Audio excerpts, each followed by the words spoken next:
Torej, kakšen je komentar te tekme, ki je bila v drugem polčasu drugačna kot v prvem? Da, v prvem polčasu smo bili obe ekipi dokaj previdni. Polčas je bil za gledalce dokaj nezanimiv, ampak v drugem polčasu je bila nekako prelomnica to, da so Celjani dobili rdeč karton, ter mi smo dobili 11-metrovko.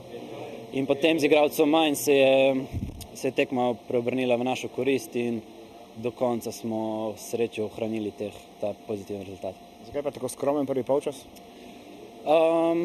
Ekipo Celje nismo poznali, so mladi, novi, nismo hoteli nič riskirati, kot že skozi celotno prvenstvo. Nam je bilo pomembno, da ne prejmemo gola, in to smo v prvem polčasu nam je to uspelo, ter v drugem smo šli bolj ofenzivno, kar se nam je na koncu splačalo. Razmišljate tudi o Mariboru oziroma o razliki, ki vas loči do prvega mesta? Da, vsekakor. Peče nas še tisti prejšnji vikend.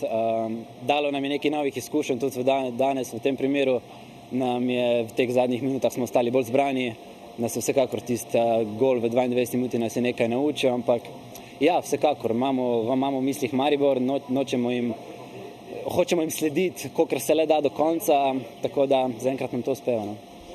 Torej, kakšen je vtis po tej tekmi? Prepozno je padel vaš gol v koprsko mrežo? Ja, vtis sigurno ne more biti pozitiven, glede na to, da smo že drugič zapored ponudili zmago nasprotniku. Praktično je Koper sicer imel neko iniciativo v prvem polčasu, prvih 15 minut, potem pa podarimo 2 priložnosti za 2 zadetka in tako izkušena ekipa, kot je Koper, je to znala s pridom izkoristiti, tako kot že prejšnjo kolo tudi ekipa Rudarja, in to seveda je problem individualne kvalitete posameznikov, ki pa ga v tem trenutku v zelo kratkem času težko rešimo. Drugi polčas drugačen od prvega, kaj se je zgodilo tudi v vaši ekipi v drugem delu? Ja, igra se je spremenila, seveda smo že v 49 minuti prejeli zadetek, malo zatem še enega in ni bilo neke prave organizacije, ne v enem moštvu, ne v drugem moštvu.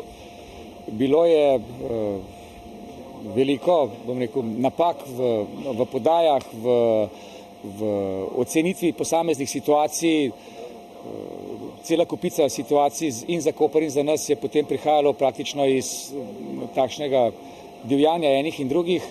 Mi smo sicer uspeli izenačiti, znižati rezultat, imeli nek navidezen pritisk, še kar nekaj priložnosti, ampak ni bilo to tisti način igre, ki bi lahko dolgoročno in na tej tekmi prinesel uspeh. Torej, kako pisati to, kar se je zgodilo, predvsem morda iz zornega kota prvega polčasa, ki je bil zelo skromen za obe ekipi? Pa ja, mislim, da bi prvi polčas res slab. Nekako nam ni stekla žoga in čeprav njim žoga ne potuje hitro, ne moreš nič, res stojijo na igrišču taktično perfektno. Tako da, ja, mislim, da oni itak igri ne težijo, tako da če mi nismo igrali, nekako tudi ni mogli biti neka privlačna tekma za gledalce, tako da ja, pač drugi polčas je bilo malo boljše. Potem pa vaš gol prepozno? Jaz mislim, da je že pri 2-1 smo imeli 2 priložnosti, en šut daleč, ena podaja v 16, če bi si lepo sprejel, bi mogoče bilo 2-1, pol nikoli ne veš, tisti en gol se hitro zgodi, tako pa ja, prepozno. Kljub smo morda poraz pri drugovrščeni ekipi ni tako boleč kot pri kakšni drugi?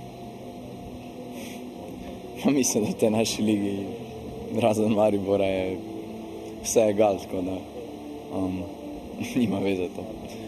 Kljub smo ste na dnu v boju za obstanek pravzaprav?